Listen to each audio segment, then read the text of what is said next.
মুর্শিদাবাদের সালার থানার খারেরা গ্রামে ভয়াবহ বোমা বিস্ফোরণে গুরুতর জখম এক যুবক। অভিযোগ, পুলিশের হাতে দাদা গ্রেফতার হওয়ার পর বাড়ির ভেতরে লুকিয়ে রাখা বোমা সরাতে গিয়ে বিস্ফোরণের শিকার হন 19 বছরের রমজান শেখ। বিস্ফোরণের তীব্রতায় তার দু হাতের কবজি উড়ে যায় এবং গুরুতর জখম হয় চোখও। স্থানীয়রা আশঙ্কাজনক অবস্থায় তাকে উদ্ধার করে প্রথমে সালার গ্রামীণ হাসপাতালে নিয়ে যায়। পরে অবস্থার অবনতি হওয়ায় তাকে বহরমপুর মুর্শিদাবাদ মেডিকেল কলেজ ও হাসপাতালে স্থানান্তরিত করা হয়। ঘটনার পর থেকেই এলাকায় তীব্র আতঙ্ক ছড়িয়ে পড়ে।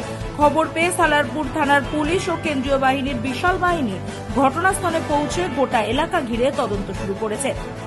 বোমা মজুতের উৎস ও ঘটনার সঙ্গে আর কারা জড়িত তা খতিয়ে দেখছে পুলিশ।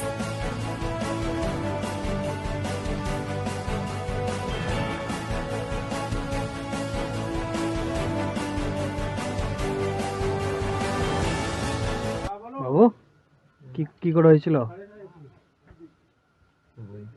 বলো।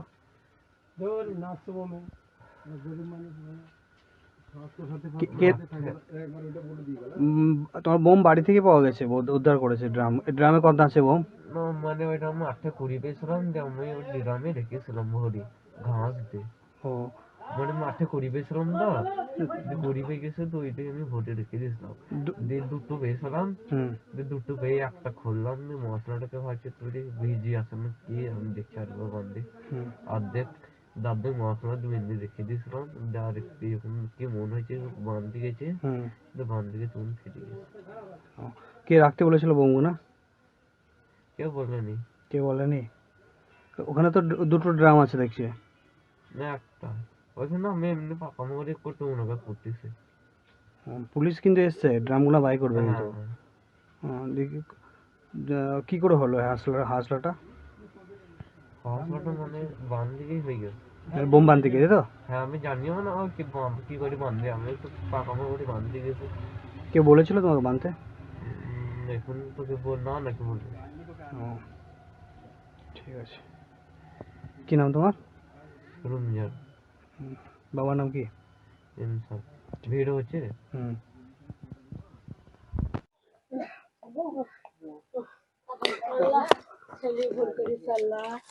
তোমার হাতে তুমি রক্ষা করো। কি হয়েছিল ঘটনাটা? মাঠে ধান কাটতে গেছিল গো, ছেলে মতো একটা হাতে করে নিয়ে আসছিল বাড়িতে গো। আমি দেখিনি, আমি এই পয়সাটা চাইতে গেছিলাম, মুনিশ খাটা পয়সাটা চাইতে গেছিলাম। দিয়ে এসে আমি দেখছি বাড়িতে মেলা লোক, বাড়িতে মেলা লোক দেখছে যে। আপনি কখন দেখলেন? আমি হয়ে গেছে, ওই সব হয়ে গেছে, ফুটে গেছে। ডাক্তার কি বলছে? আমি শুনিনি। কি নাম আপনার ছেলের নাম কি? রমজান শেখ। আপনার ছেলে বলছে আমি বোম বাঁধতে গিয়ে হয়েছে ঘটনা। না আমার 18 আমার 4টে দিতে পারবো। Bureau report, রাতদিন news network. এই মুহূর্তের সব থেকে বড় খবর, বাংলার নতুন মুখ, পশ্চিম বাংলার নতুন মুখ্যমন্ত্রী হিসাবে